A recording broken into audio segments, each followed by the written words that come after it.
لگ بھگ 80 سال قبل امریکی بیریا کے 5 طیاروں نے فلوریڈا ایئر بیس سے معمول کی تربیتی مشق کے لیے اڑان بھری۔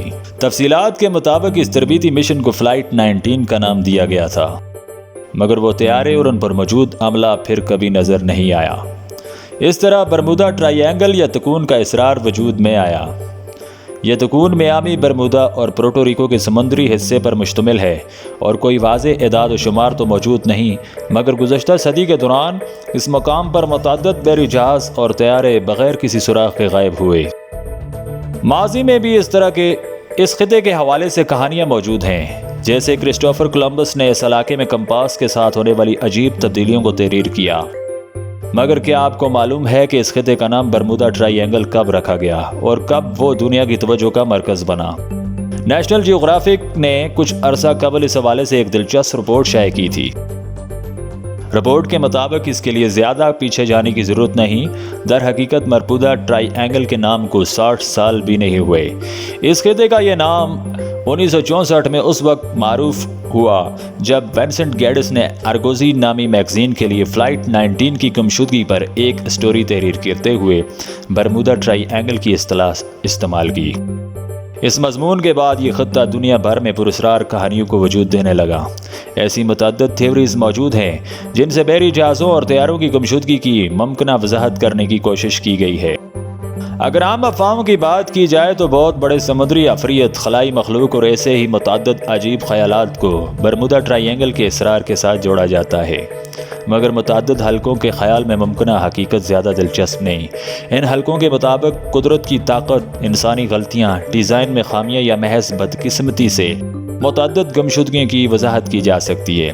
یو ایس نیول فاؤنڈیشن کے تاریخ دان جان ریلے کے مطابق اس خطے میں بہت زیادہ سفر کیا جاتا ہے اور یہ قرون وسطیٰ کے عہد سے بہت مصروف راستہ ہے۔ انہوں نے کہا کہ یہاں کچھ بحری جہازوں اور طیاروں کا غائب ہونا کچھ اس طرح ہے جیسے ہم کہیں کہ نیو جرسی کے شاہراہوں پر گاڑیوں کے حادثات بہت زیادہ ہو رہے ہیں۔ یو ایس کوسٹ گارڈ کے لیفٹیننٹ ایل رسل نے اس حوالے سے آفیشیل رد عمل میں لکھا کہ ہمارا تجربہ ہے کہ قدرت اور انسان کے ناقابل پیش گوئی رویے ہر سال متعدد سائنس فکشن کہانیوں کو پیچھے چھوڑ دیتے ہیں۔ رپورٹ کے مطابق برمودا ٹرائی اینگل کے اسرار کو ہمیشہ 5 دسمبر 1945 کی پرواز کرنے والی فلائٹ 19 مشن سے منسلک کیا جائے گا۔ یہ مشن فلوریڈا کے علاقے فورٹ لیڈرلیڈ میں واقع U S naval air station سے روانہ ہوا۔ 5 TBM ایونجر ٹارپیڈ بمبار طیارے 14 افراد کے ہمراہ دوپہر 2 بجے معمول کی تربیتی نیویگیشن مشن پر روانہ ہوئے۔ Lieutenant Charles Taylor triangular route پر ہونے والے مشن کی سربراہی کر رہے تھے، جس کے دوران بمباری کی مشق بھی کی جانی تھی۔ یہ وہ عہد تھا جب نیویگیشن کے لیے GPS کا استعمال شروع نہیں ہوا تھا اور پائلٹوں کو کمپاس اور کسی مخصوص سمت پر کب تک پرواز کرنے جیسی معلومات پر انحصار کرنا پڑتا تھا۔ بمباری کی مشق کے تھوڑی دیر بعد چارلس ٹیلر کے طیارے کے دونوں کمپاس بظاہر خراب ہو گئے اور اس موقع پر ان فلائٹ کمیونیکیشن سے اندیا ملتا ہے کہ انہوں نے کوئی گھڑی نہیں پہنی ہوئی تھی، جبکہ کھلے سمندر میں کوئی نشانی بھی نہیں تھی۔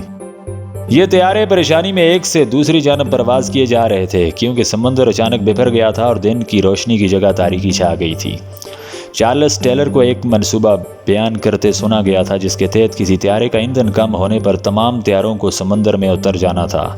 ایونجر طیارے بہت مضبوط مانے جاتے تھے اور انہیں کسی ٹینک کی طرح تیار کیا جاتا تھا جو جنگوں میں نشانہ بننے پر بھی کام کرتے رہتے تھے۔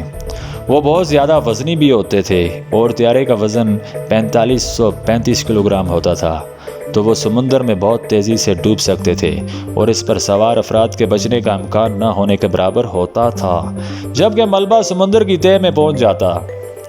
ایسا ہی کچھ فلائٹ 5 مشن کے ساتھ بھی ہوا، کیونکہ بڑے پیمانے پر سرچ آپریشن کے باوجود لاشیں یا ملبہ کبھی دریافت نہیں ہو سکا۔ اس آپریشن کے دوران ایک امدادی طیارہ بھی 13 افراد کے عملے کے ساتھ غائب ہو گیا، جس کے بارے میں خیال کیا جاتا ہے کہ وہ دھماکے سے تباہ ہوا، جس سے اس خطے سے جڑا اسرار مزید بڑھ گیا۔ امریکی بیریے کی حتمی رپورٹ میں فلائٹ 19 مشن کی گمشدگی کو پائلٹ کی غلطی قرار دیا گیا تھا، جس پر چارلس ٹیلر کے خاندان نے احتجاج کیا اور رپورٹ پر متعدد بار نظر ثانی کرنے کے بعد گمشدگی کی وجوہات کو نامعلوم قرار دے دیا گیا۔ برمودا ٹرائی اینگل کا خطہ غیر معمولی ہے۔ یہ ہمارے سیارے کے محض 2 ایسے مقامات میں سے ایک ہے جہاں شمالی اور جنوبی مقناطیسی قطب آپس میں ملتے ہیں اور اس کے باعث کمپاس متاثر ہوتے ہیں۔ دوسرا خطہ جاپان کا مشرقی ساحلی حصہ ہے جسے ڈیولز بھی کہا جاتا ہے۔ اس طرح دنیا کی چند گہری ترین زیر آب کھائیاں یہاں موجود ہیں اور طیاروں یا بحری جہازوں کا ملبہ سمندر کی سطح سے میلوں نیچے کہیں غائب ہو سکتا ہے۔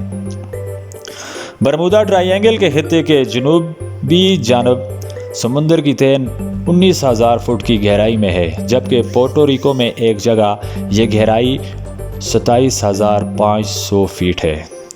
مونگے کی چٹانیں اور براعظمی پلیٹوں کے ساتھ ساتھ یہاں کے پانی میں بحری روح مضبوط ہے، جس سے نیویگیشن وسائل بڑھتے ہیں۔ پھر یہاں کا موسم بھی پل پل مزاج بدلنے والا ہے۔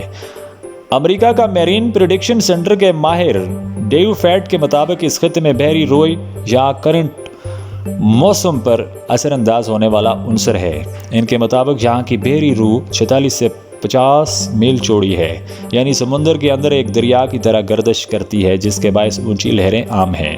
مگر ان تمام عوامل کے باوجود برمودا ٹرائی اینگل کو دنیا کا پراسرار ترین مقام تصور کیا جاتا ہے۔ امید ہے آپ کو ویڈیو پسند آئی ہوگی۔ اگر آپ چینل پر نئے ہیں تو چینل کو سبسکرائب کرنا مت بھولیے گا۔ ویڈیو دیکھنے کا بہت بہت شکریہ۔